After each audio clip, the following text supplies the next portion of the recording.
Hello beautiful soul! Welcome back to my channel. This is May Ame from Japan, Kabayan Pisces. This reading is for you, May 17 to May 23, 2026. Pasensya na pala sa mga Pisces, hindi ko napansin kasi yung second half ng May 2026 ihahabol ko ha. Salamat dun sa nagpa-remind sa akin. Pero hindi ko naman kayo nakalimutan. Hindi ko alam basta pagtingin ko, ay oo nga, wala nga ano. Ayan yung habol natin ha. Salamat sa inyong lahat, sa subscriber ko, new subscriber, cross-watcher, at sa mga bagong pasok dyan. Welcome na welcome kayo sa bahay ni Ate Aimee. Salamat din sa mga nag-like, comments, sa mga hindi nag-skip ng ads, sa mga nag-hype ng aking video. Maraming salamat. Malaking tulong kaya yun sa ano. Yes, kayong lahat naman malaking tulong sa aming lahat ng mga creator. Sa mga nagpa-personal reading, maraming salamat po. God bless you all. At sa mga gusto na energy nyo lang talaga, gusto nyo makuha natin. All the details para sa personal reading is in description below or message me sa Facebook Messenger kasi same lang din naman ang picture at saka na pangalan ko. Energy reading tayo general reading tayo Pisces, nangyari or mangyayari pa lang. Angels number, vice versa. Ay, isa lang pala. Okay. Ano man ang gender mo, ano man ang edad mo, wala sa brang kapalaran, tao kayo pa rin ang makapagpapabago nito. 8, 25, 31, 32, 5. Meron kang Taurus, Leo, Capricorn, and Virgo. Pwedeng connected ka sa kanila or magkakaroon ka ng connection sa kanila. Okay, Pisces. Ano ba yan, ate? Ako din eh. Ako din nalito eh. Okay.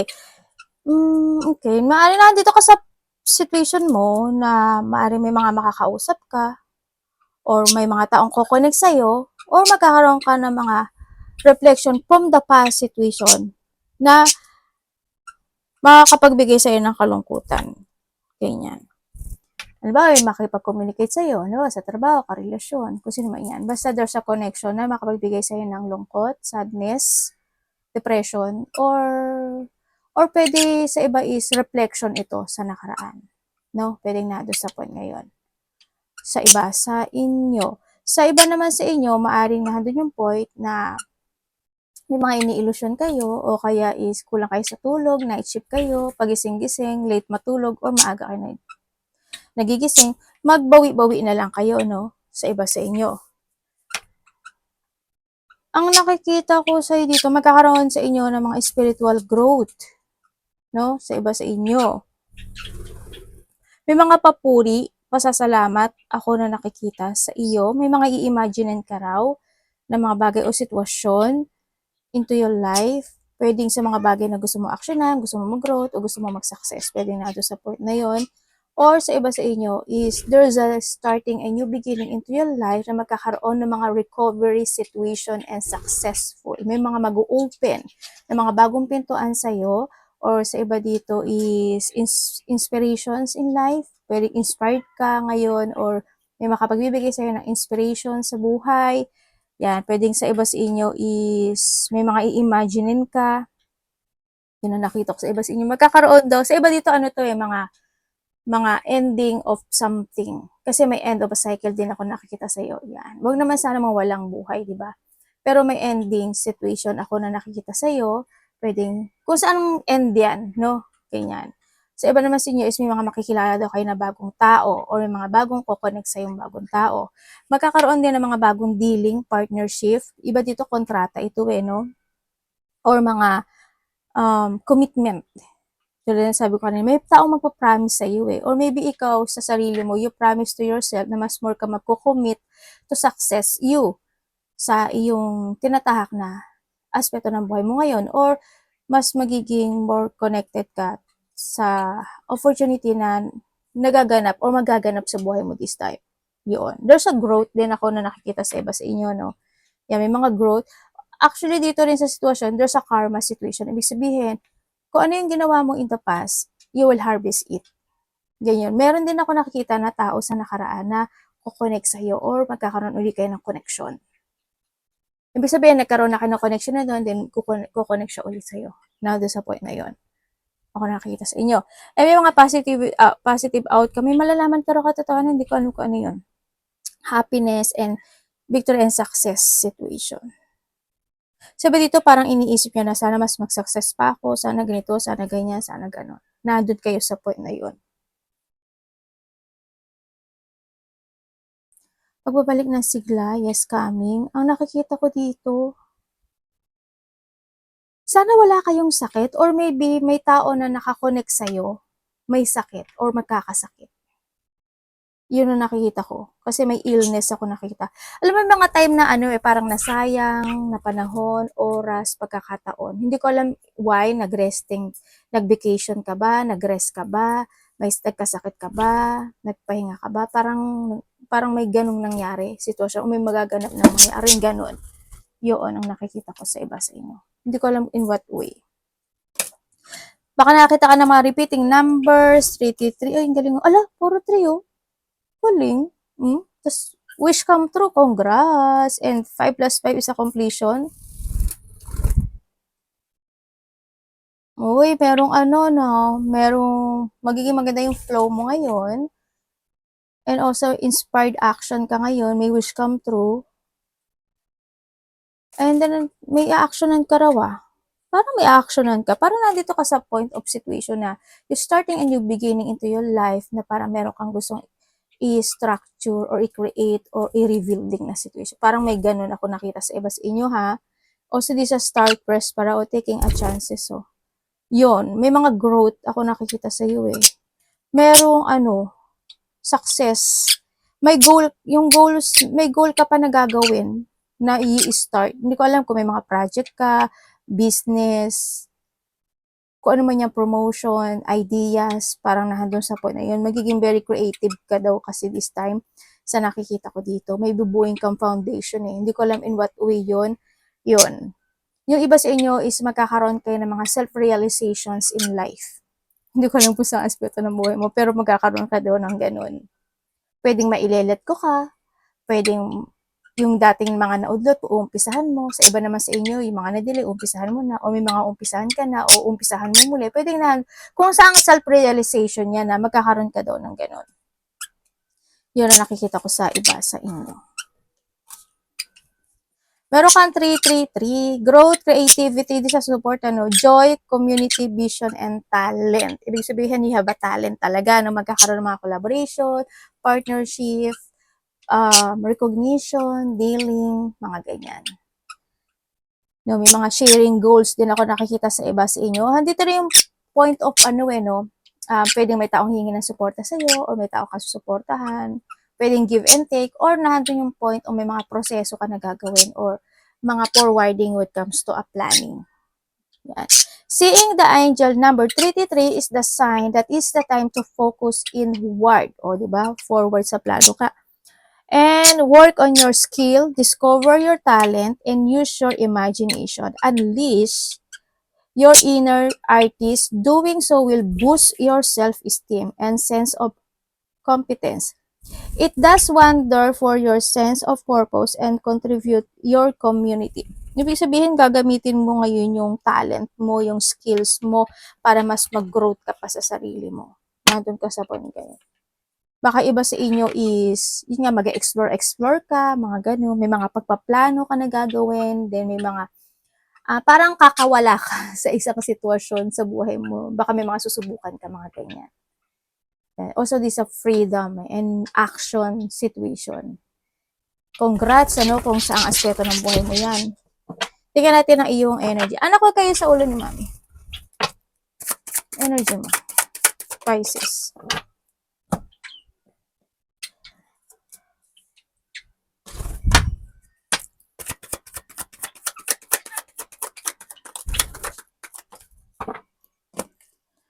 Okay, when it comes sa iyong energy, nahandito yung point of, meron daw mga situation na parang nakaka-self-doubt ka. Hindi ko alam in what way yung situation na yun para magkakaroon ka daw ng self-doubt, pwedeng sa mga makakausap mo, sa mga action mo, sa mga gagawin mo, pwedeng gano'n, o sa mga idea mo, pwedeng nandun sa point na yun na. And then also, yung iba naman sa inyo is na mahahatak daw kayo na nakaraan. Parang yung holding on the past situation, or maybe nandun yung point na may mga pananakit na mga katawan, kakasukasuan, kalamnan, buto-buto, mga ganyan, no? May mga pain, or pwedeng kasi may sakit ka rin, no? Yun, nandun din yung point na maybe you are thinking about negativity, or may mga sitwasyon na nakapagpapa-think sa'yo about negativity situation, pwedeng nandun sa point na yun. May mga sitwasyon ka na gusto mong mag-heal, may mga sitwasyon ka na gusto mong mabago, baguhin, o may mga hinihiling ka maybe sa sitwasyon, pero napanghihinaan ka ng loob, o may mga gusto ka i-pursue pero napanghihinaan ka ng loob. May mga sitwasyon na hindi mo pa na-let go, or hindi mo pa na-actionan, maybe nandun sa point na yun. Tingnan natin parating kay Pisces.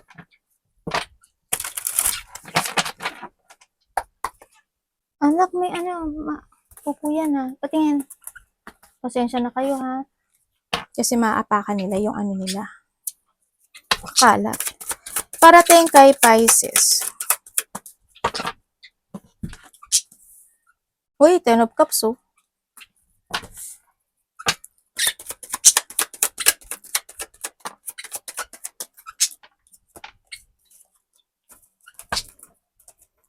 Okay, parating sa iyo. Uy, Devil. Yun lang. Okay. Pisces. Parating sa iyo, ang nakikita ko sa iyo dito, yes, magkakaroon ng mga union. Pwedeng sa mga tao na family related or close mo, mga ganyan, connections, nakakonect sa iyo. Andito rin yung point na parating sa iyo, ba't nandito kaya si Dev? Dev, ba't nandito ka? Tinanong ko na. Nangyari.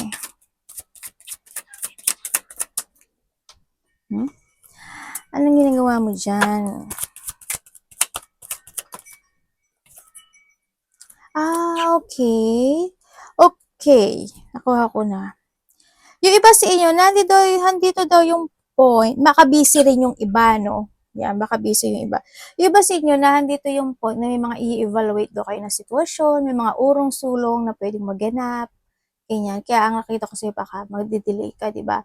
Meron daw ako na nakikita sa'yo na pwede kasi na may mga tao na may mga bad intention, or may mga dark thoughts sa'yo, no? Pwedeng kapamilya mo, pwedeng kasama mo sa trabaho, pwedeng karelasyon mo, mga ganyan. Meron ako nakikitang gano'n. Ang nakita ko naman sa iba sa inyo is, nagkakaroon ka ng pagpaplano. May mga business ba kayo? Malaki man o maliit yan? Or may mga investment situation sa inyo? Medyo pag-isipan mong maigi kung magkakaroon ka ng mga ganun sitwasyon, ha? Kasi pagdating naman, 'di ba, alam niyo naman na pagdating talaga sa ganyan, para kang susugal, 'di ba? You need to be ready din, no? Na kung gusto mo talaga, susugal ka. Magsa-success man siya or hindi, at least try mo, 'di ba? Nandun yung point na 'yon. Ang nakikita ko rin dito is nandun din yung magkakaroon din ng mga pag-uusap related to trabaho, pamilya, pera, bahay, lupa, inheritance, o mga territorial something. Yun ang nakikita ko sa iba. Bibili ka ba ng bahay? Bibili ka ba ng bahay? Magpapagawa ka ba ng bahay? Nagbebenta ka ba ng bahay? Magpaparenovate or basta may bahay. Yun ang nakikita ko dito. Yun. Ako nakikita. Hindi ko alam kung ano yung, lilipat ka ba ng bahay, ng tirahan, ng place. Parang nahando sa point kasi na yun. Yun. May mga biglang magaganap o mangyayari na ikaka-frustrate mo. Pwede sa iba dito is matrap ka, may stuck ka, or malilito ka. Pwede nahando sa point na yon. Sabi rin dito, babalik ka daw, may frustration babalik ka daw from the basic, from the zero, from the top, from the beginning. May sitwasyon na babalik ka simula sa simula. Or may i-resetting ka na situation. Yun ang nakita ko sa iba ha. O magkakaroon ng mga pagre-resetting.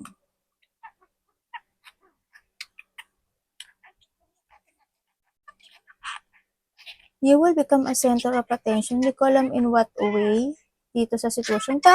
Kaso, may ganun mangyayari. Pero kaso, ang nakikita ko dito, may stress.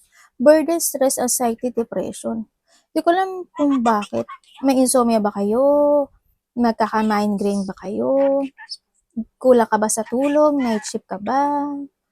Magbawi-bawi ka. Kailangan nyo rin ng self-care ha. Dito ha. Sa iba sa inyo. Alam mo, marireceive ka. You will receive something. Hindi ko alam. Gift? Tulong? Pagmamahal? May marireceive ka raw eh.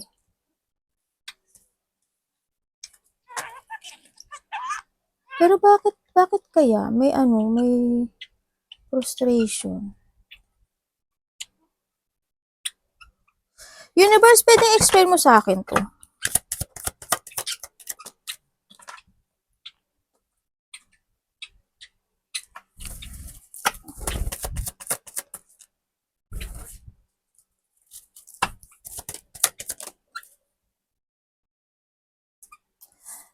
Siguro hindi kayo lahat to.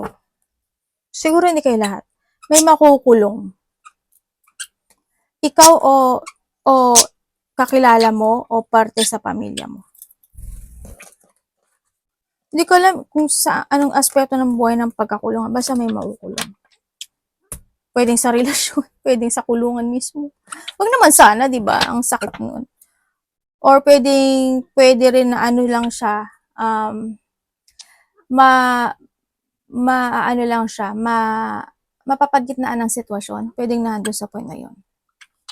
Anak, baba mo na nga kayo, anak. Dito. Dapat iwasan ni Pisces. Ay, may ipit. Yun, tama. May ipit.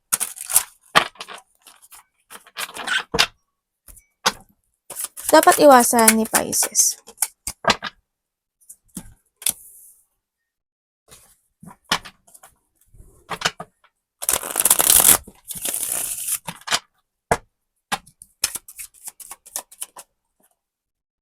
Yung iba naman sa inyo, may nakikita ako na hospital ha. Doctor, hospital, confined, paralyzed. Ha? Or baka check up lang siya o kaya is maintenance is needed. Baka ganun lang ha. Ingatan niyo yung mga sarili niyo. Dapat mong iwasan. Iwasan mo yung ma-unfocus ka sa mga bagay o sitwasyon na gusto mong gawin, no? Pero wag mong mamadaliin ang sinasabi dito, no? You need na kailangan mo doon na magplano at mag-try, no? Yan. Ibig sabihin, halimbawa, nagplano ka nga, puro plano, pero hindi mo try. Yung mga ganun. O sabihin mo, ate, sabi mo, wag madaliin. Oo nga, hindi ko naman sinasabi wag kayo magmadali. Kaya nga, slowly but surely. Pero, mag-action ka. Diba? Ano yung point na yun? Para mas maintindihan nyo. May mga business yung iba, no? And then, yung iba sa inyo, iwasan mo, night, oh.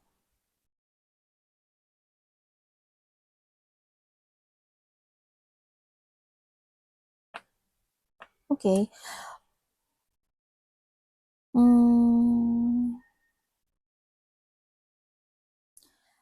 Okay. Ang nakikita ko sa'yo, iwasan mo. Na-blanko ako dun kasi iniisip ko night.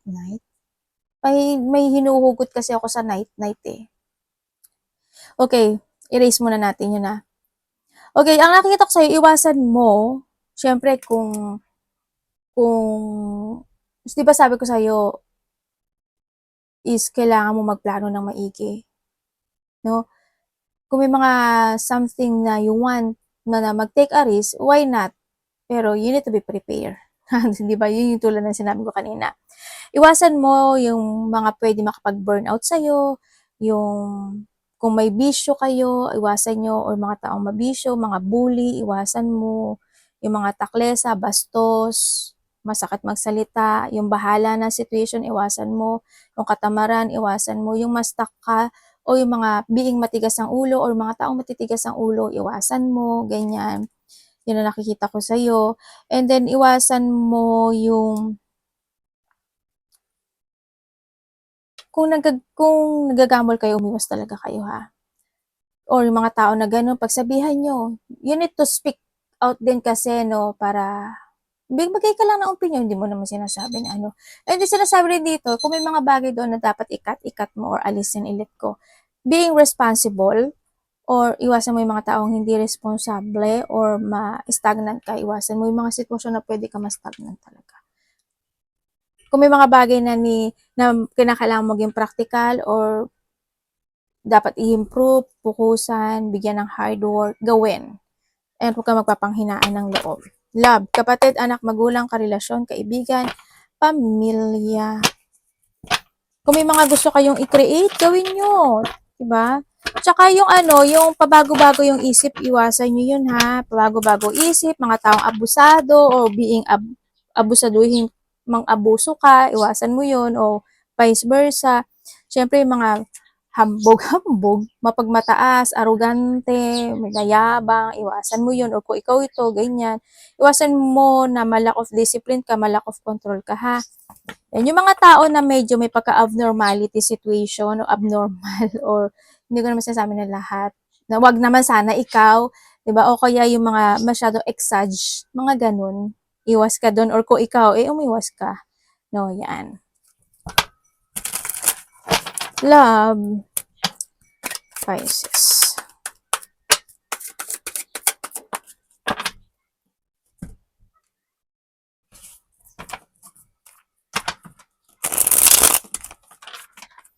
Love mo ni Pisces.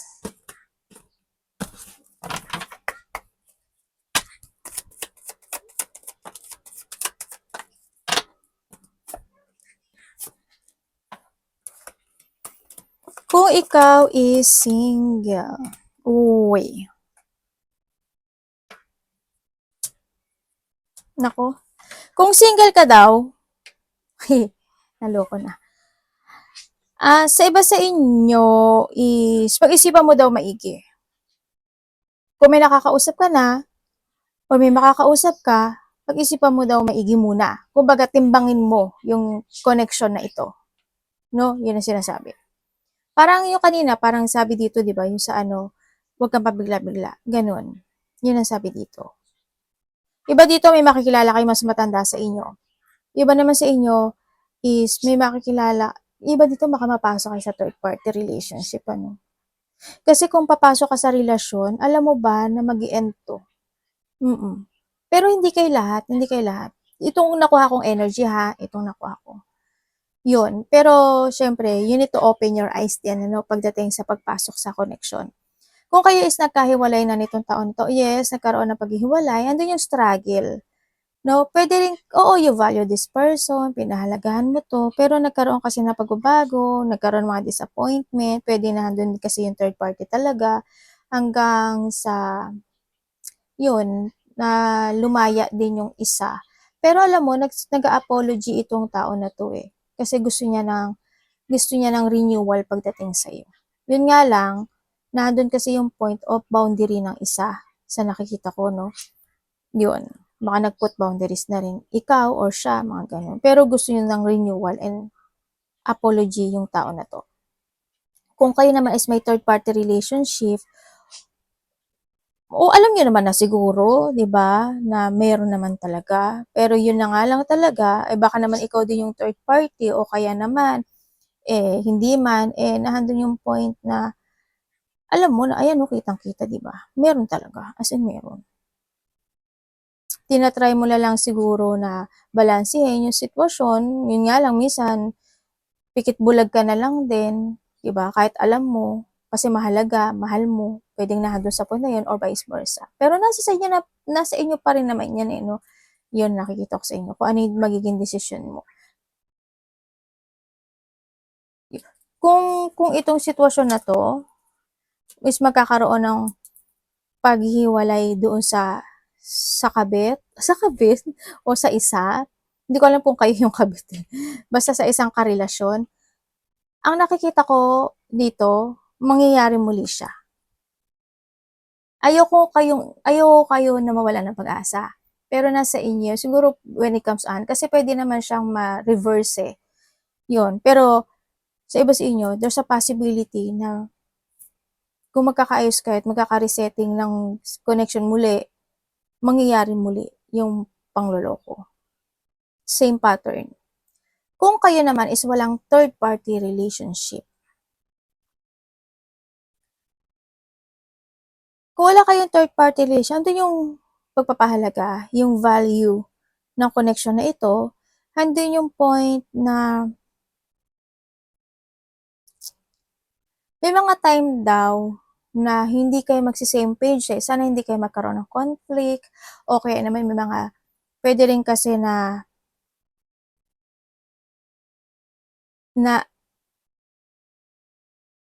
sasabihin ko sana hindi kayo forever. Sorry. Hindi naman siguro forever naman kayo sa iba, no? Na kasi pwede mo naman nga i-reverse. Dito kasi sa sitwasyon na ito, pwede kasing magkaroon ng malaking pagbabago, changes when it comes in this connection. Kung matagal na kayo, syempre nahandun yung point na may mga time talaga na alam nyo na sa sarili nyo na may mga complicated situation o conflict o disappointment, di ba? Na sitwasyon, o pwede rin naman may mga tutol, di ba? O kaya may mga blockage when it comes disconnection, mga ganun sitwasyon. Dito kung bago naman, handun yung point of kasi isa sa inyo may konti pang boundary, no, sa situation. Pero sana wag naman na sana hindi nyo energy nako kasi mayroong separation. Or pwedeng isa sa inyo medyo may pagkalito na mararamdaman eh. Hindi ko alam in what way yung situation may pagkalito when it comes in this connection. Yun ang nakikita ko dito. May mga hindi sinasabi. Ikaw o siya sa'yo. Vice versa. Merong hindi sinasabi. Hindi ko alam kung ano eh. Basta merong hindi sinasabi. Yun lang. Yun lang. Magtalas ka sa intuition mo. Wala ka sa magpakaramdam mo. Baka ikaw yun. Your money. Ay, nagbintang si Pisces eh. No? Mapagbintang ako eh. Sabi ganun eh.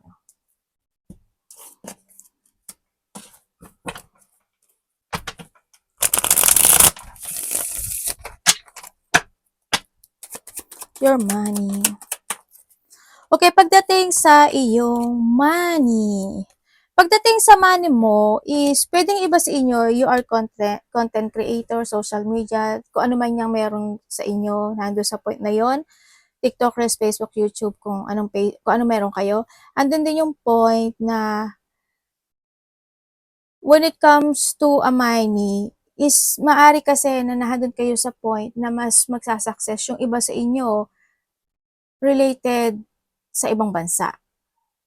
Sa iba naman sa inyo is magsasucess kayo ng dahil sa inyong mission or sa inyong talino. Or parang meron kang idea na gusto mo na i-force mo. Ganyan, yun daw yung ikakasucess mo. Pagdating sa pera, mabilis dumating yung iba sa inyo pagdating sa pera. Kumbaga, ibig sabihin madali rin dumating o madaling may mga hindi madali pero sa iba, kumbaga may mga dumarating na opportunity pero mabilis din siyang nawawala. No? Kaya mag-ingat kayo pagdating sa opportunity. Hindi ko alam kung may pagkakagastusan ka or magastos ka ba or or magiging matumal ba, pwedeng or maybe you have a traveling situation or may mga gagawin ka to finish it, pwedeng isa rin kasi yun kaya biglang opportunity na pagpasok tapos bilang lalabas. Kaya mag-ingat na lang din kayo ha. Yan ang nakikita ko sa iba sa inyo. Try to make it balance na lang din. Pero pagdating sa inyo, trabaho and opportunity, maraming opportunity na darating pa sa'yo. As in, instant. Ang nakikita ko sa'yo dito. May mas bata sa'yo makikipag-communicate sa'yo connected ang trabaho or pera. Sa iba naman dito, lalaki. No? Yan, ang nakikita ko sa'yo. Arigatou namaste, Carlos.